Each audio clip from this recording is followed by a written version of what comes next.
Today on Earth Focus, children's book author Lynn Cherry captures youth making positive changes for the Earth in her original film series, Young Voices for the Planet. Coming up on Earth Focus.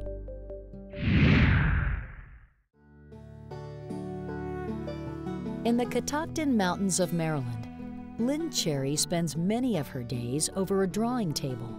She has been writing and illustrating children's books for over 30 years. My most popular is The Great Kapok Tree, and that's a tale of the Amazon rainforest in which a man goes into the forest. He's going to cut down the tree, and then all the animals whisper in his ear while he's sleeping, and then he wakes up and he has an epiphany, and he doesn't cut the tree down. And it's about the power of one person to do good or to do harm. Blending her talent as an artist with her passion for protecting the planet, Lynn has devoted much of her recent work to climate change, even publishing a book specifically designed for children and parents. I'd say that my interest in the environment grew out of my love for nature. I had an experience when I was a little kid where I had this woods that I really loved, and I came back and they were bulldozing it. They completely destroyed it.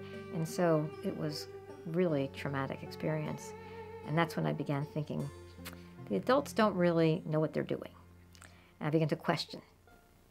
When I was first illustrating children's books, and I would go out and I'd talk to kids about the rainforest, or about polluted rivers, or about endangered species, sometimes they get really upset. Sometimes they would cry. And I realized this isn't really being very effective. I came to realize that if I shared with them success stories of other kids, and as I'm traveling around the country, there are so many kids coming up to me and saying, we saved this tract of land, or we cleaned up our local river. These stories, these were really powerful.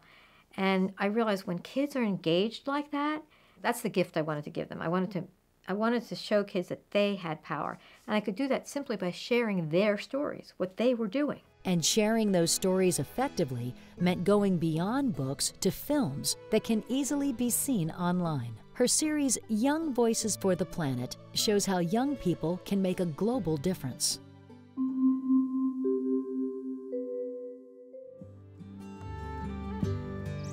All right, let's go to the fort. I'll race you.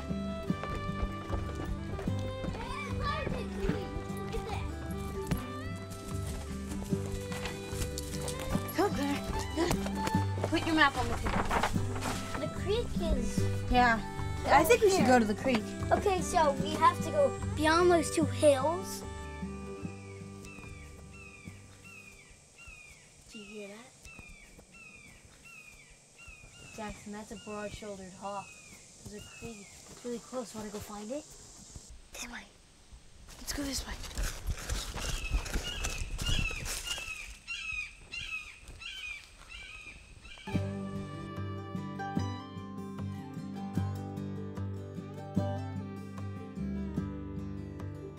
I love birds because they're so interesting. They are beautiful. They all have personalities. I think the reason that a lot of people have chosen birds as the symbol of the environment is because they have a sense of freedom. They can fly. They own the air.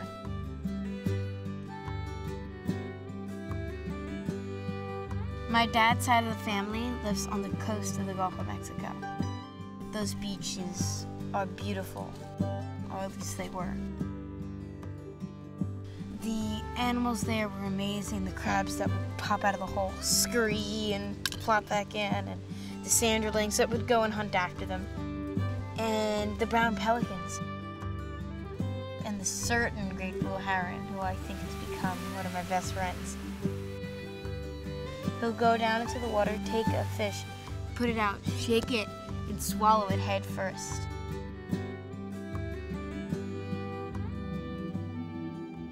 Catastrophic disaster at sea, a column of fire blasting into the sky. The explosion happened aboard a mobile offshore drilling unit called the Deepwater Horizon. More than 175 million gallons of oil have spewed into the Gulf. When I first heard about the oil spill, you know, it broke my heart. My dad and my grandfather were talking on speakerphone. Olivia heard that it was spilling into the Gulf. They were as angry as could be because they grew up loving those pristine beaches and swimming in those waters and seeing those birds. After we spoke to my father-in-law, we had dinner, and Olivia, I had never seen her so upset. I actually started breaking down crying at the table, and I couldn't help it. But the thought that was running through my head was, it's nesting season for the birds. What are we gonna do? She knew immediately that the brown pelicans would be feeding their babies, that they would not leave their nests. I knew those birds were going to be affected, and some of them won't make it. Thinking about it that whole night, I decided to write a letter to Audubon. It was signed 11 years old and willing to help. The letter basically said I will do 500 drawings. For people who donate, they would get a drawing. And who knows, maybe I'll raise $200. I'll try. I've drawn ever since I was a little girl, ever since I could hold a pencil. The donation started a couple weeks after the explosion of the rig. Let me get it thick with a nice big brush. The drawings were called for in 3 weeks. It took me 3 months to finish them.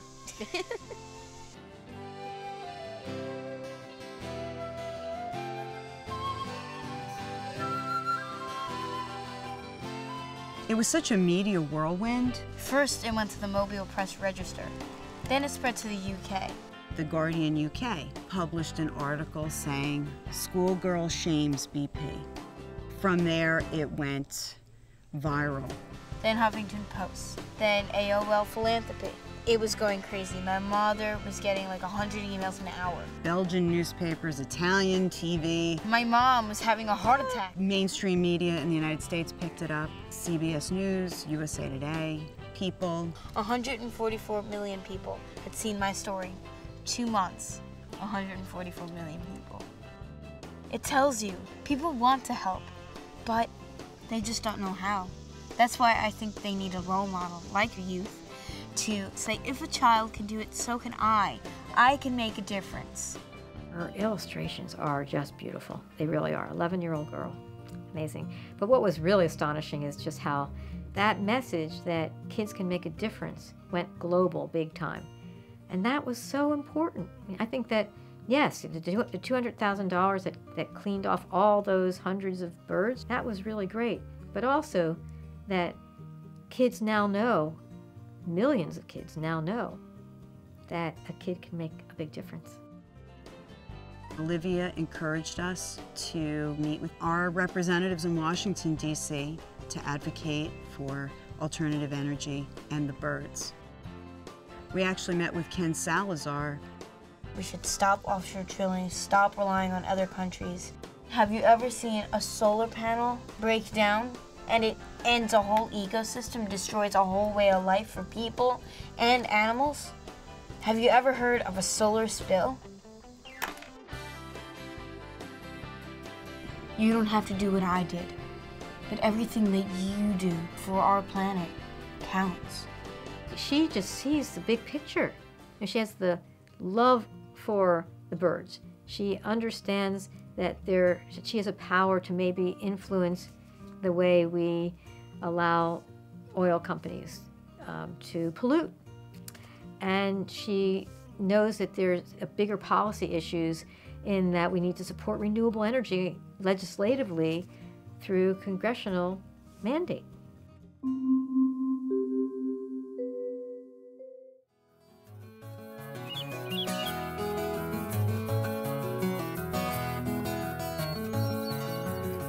I've always enjoyed living in the Berkshires because I find it to be a very unique, close-knit place to live. We have a very extensive vegetable garden. We've been getting beef and pork from a local farmer, and we get our own eggs from our chickens. So in 8th grade, a year ago, I saw what the high school students were doing with this food initiative, and I thought it was fantastic. And I just knew I wanted to become a part of it the second I got into high school. Brandon Kurtz, please come to the main office. I first started working with the food project my junior year. My friend Sophie Randolph graduated last year. She started the food initiative with Zoe Borden. Sophie Randolph and I were both part of the Student Senate. We both felt that an issue was school lunches.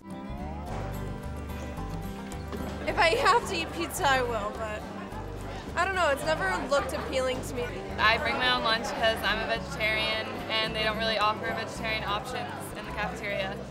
We represent the student body. They want better lunches. I eat lunch almost every day in the cafeteria. We saw a lot of processed foods in our lunches. It doesn't have as many nutrients as fresh food. You get served cut peaches in syrup, but we have these amazing peaches that grow out here. We have great apples that grow right next to us on Windy Hill Farm. And we're getting served apples in plastic bags that are pre-sliced. Why not tap into our natural resources? That really started the discussion about if it was even feasible to get local lunch in the cafeteria, and everyone at the PTA was like, yeah, we can do this. It's really hard for schools to change because there are all these rules, like health code, and the school cafeteria people are really up against the wall. But these kids were able to figure out a way that they could basically provide a lunch for the students for almost the same price. We planned a local lunch pilot day. June, who is our head lunch lady in the cafeteria, she has this phenomenal veggie wrap recipe. And we thought that instead of using canned vegetables, that we would supply local vegetables. Sauteed zucchini squash, yellow squash, onions, garlic, cheese. Yeah, they love them. The lunch was fantastic, and people really loved it. Our cafeteria purchases through Cisco, which in turn gets their food from other sources. Who knows where? Shipping this food all around the world to get it into our cafeteria creates a huge amount of CO2, a main contributor to global warming. So for example, locally grown apples travel 61 miles, whereas conventionally sourced apples travel 1,726 miles. So you can see how much carbon that's really creating, because it's a lot of carbon. We all really care about decreasing our carbon footprint because we live in such a beautiful place and we want to preserve that. Project Sprout was started 5 years ago by 3 students who decided that they wanted more local and fresh vegetables in the cafeteria. Here is our greenhouse, and here we grow radishes and lettuce during the winter and other root vegetables that go up to the cafeteria. Kohlrabi, carrots, spinach, tomatoes. People come out on Saturdays, whether it's kids from the school or people around the community. We weed the garden, plant the garden, harvest. That food in turn gets served in the cafeteria. They bring in lunches from the local garden and like fresh veggies and food, so that's kind of nice. One of our main problems at Project Sprout is that our main growing season is in the summer when school is not in session. So we've been working with the Berkshire Co-op to create a bartering system. The students during the summer will give us their produce, we will sell that produce, and in the winter when they need that produce in return, in carrots and anything else, we'll simply give them that product in exchange. Once we had the pilot lunch day under our belt, we were granted 1 day a month that we could totally take over the menu.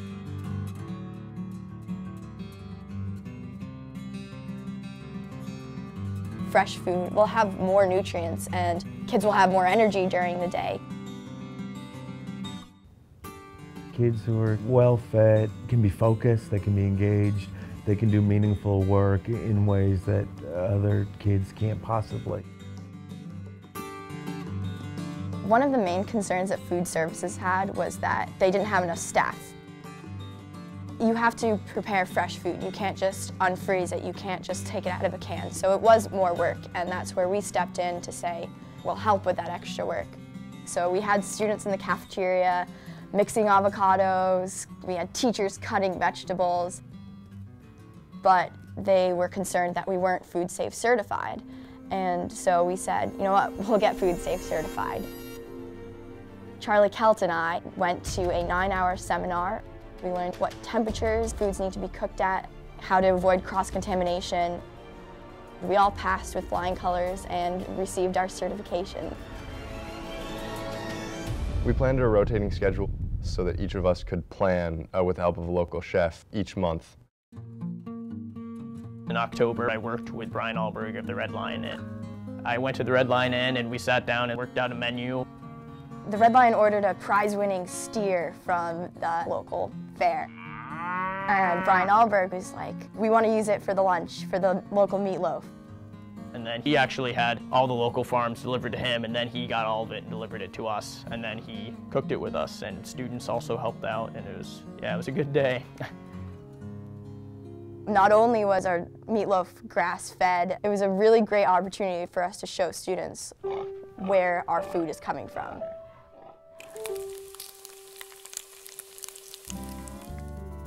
We realized that local food day every month was a big process.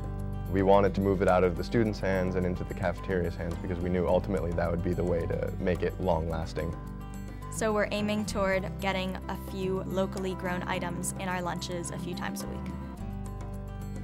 If we purchase more from local farms and local grocery stores, then obviously that gives them business. It'll increase the local economy, and I think that's a great goal to work towards. Our generation, we're the ones that are going to have to be the problem solvers for tomorrow. And why not start here and reduce our carbon footprint by buying locally? So that was very creative. And now what they're doing, this is actually not in the movie because this is since, after the movie was done, they started a store in their school.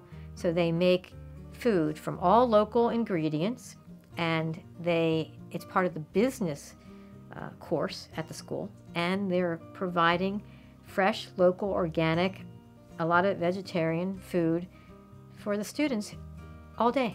They can come by and have really good food.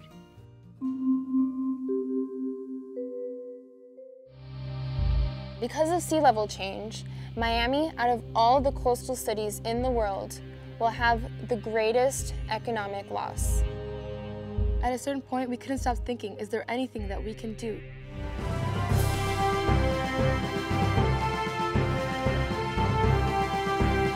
I'm Nicole Martinez. I'm Melissa Quintana.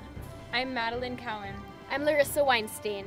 And we're the Green Team! Larissa, Maddie, Melissa, and Nicole wanted to go beyond the classroom with what they had learned about energy and environmental science and make a difference in their school and community. We started by turning off computers. We began to recycle. Turned off lights. We actually weather stripped the doors and windows so that the air can't escape to conserve air conditioning. We turned off the AC units. Instead, we opened the windows and the doors. We could hear birds singing outside. There are so many little things that you can do that will save energy and money. Throughout the school year, we had this thing called the Greenometer. It was a thermometer. We would see energy that we were saving. We became a Dreaming Green School, which is a nonprofit that helps us to save energy, reduce our carbon footprint. We saved tens of thousands of dollars. We learned how our actions affect the environment and affect something greater than ourselves. We were able to vastly decrease the amount of energy our school used. Going green is a win-win situation for everybody. My 8th grade year, we saved $39,000. And then the year after that, we saved another $14,000. We made a presentation for school board members about how the entire district could be more environmentally friendly. They were extremely inspired, and they also saw the financial benefits of going green. The savings were astronomical. It was exciting to go to these school board members. You could show them the data. You could say, look, you have no idea how much money you could be saving. What's really interesting about this story, I think, is that it didn't just stop there. Nicole's father owned buildings in Miami, and at first he was not exactly supportive of what they were doing. And then when they saved $53,000, he went out and he exchanged the air conditioning units in his buildings for Energy Star. And he saved a lot of money, thousands of dollars. And so not only did those girls affect their school, they ended up helping their parents save money, and their community save money, and the businesses save money. So you can see how what kids can do can cascade down through the community and really make a huge difference. Small changes that add up to big savings. You can save millions of dollars, and this is just one small county in Florida. Can you imagine if every other county did this? Can you imagine if every other state did this? It's right on so many levels, you know, a moral level and at a financial level. And despite all these obstacles, just if you keep trying, you Yeah. can't lose. You're saving money, and more importantly, you're saving the planet. Kids do have power. Kids have a say in what happens. I felt like I could change things. I could just strap on my cape and go.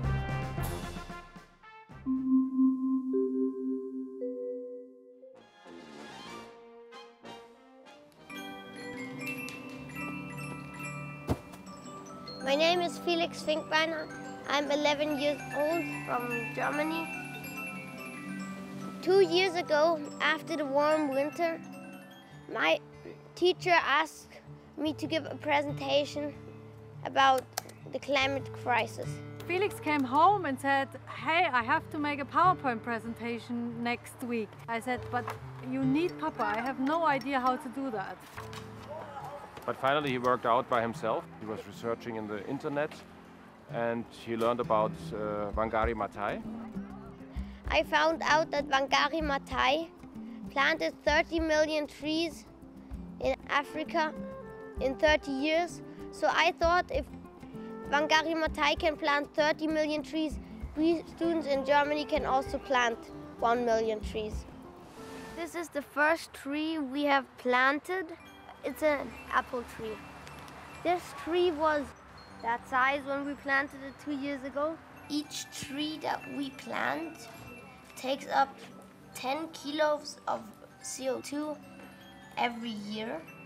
And each tree is a symbol for climate justice. We've already done 6 Plant for the Planet academies. At the academies, there are scientists giving presentations. Sometimes I'm giving presentations. My presentation is about climate justice. Climate justice means that every person in the world is allowed to pollute the air with 2 tons of carbon. Not as today, that an US American pollutes the air with 20 tons of carbon a year. An average German or European 10 tons of carbon a year. An African, a half a ton. Today I'm working together with thousands other students in Germany and many other countries to plant 1 million trees in each country. We're going in the forest to plant trees, learn about different kinds of trees, climb trees and have fun. We're here in the forest near Duisburg, and we're planting some trees to help climate change. We have already planted 290,000 trees in Germany, and 550,000 trees are already pledged. There are adults and politicians that changed how they taught and really understood what I talked about. He knows that children can do something. They can change a lot and they can make a difference. If the adults don't do enough, we have to do it, because we will live on Earth for another 80 or 90 years, and our children will live even longer. Felix really cares about future generations, and at the end of the movie, of all the movies, this is the one where tears flow, because it is when he sits there in the woods in this beautiful forest, and he says that if the adults aren't going to do something, then we have to do it. And it just hits you. It really gets to your heart. All the young people who I film possess a huge sense of compassion for the rest of the world and empathy. So they have the ability to think beyond themselves and their own personal wants and needs. And they have a sense of themselves as in a continuum, that it's not just we're here now, but there are generations to come. And so each ending is it's sort of turning it over to the audience and saying, now you can make a difference. You know, yes, we made a difference, but you can make a difference. So for instance, in Olivia's Birds and the Oil Spill, at the end she says, you don't have to do what I did, but whatever you do counts. And Alex says, kids have power. So at the end of each movie, that's the message, is that kids have power and kids can make a difference.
Airwaves, a global channel of uncompromising stories, world news, documentaries, entertainment, and culture.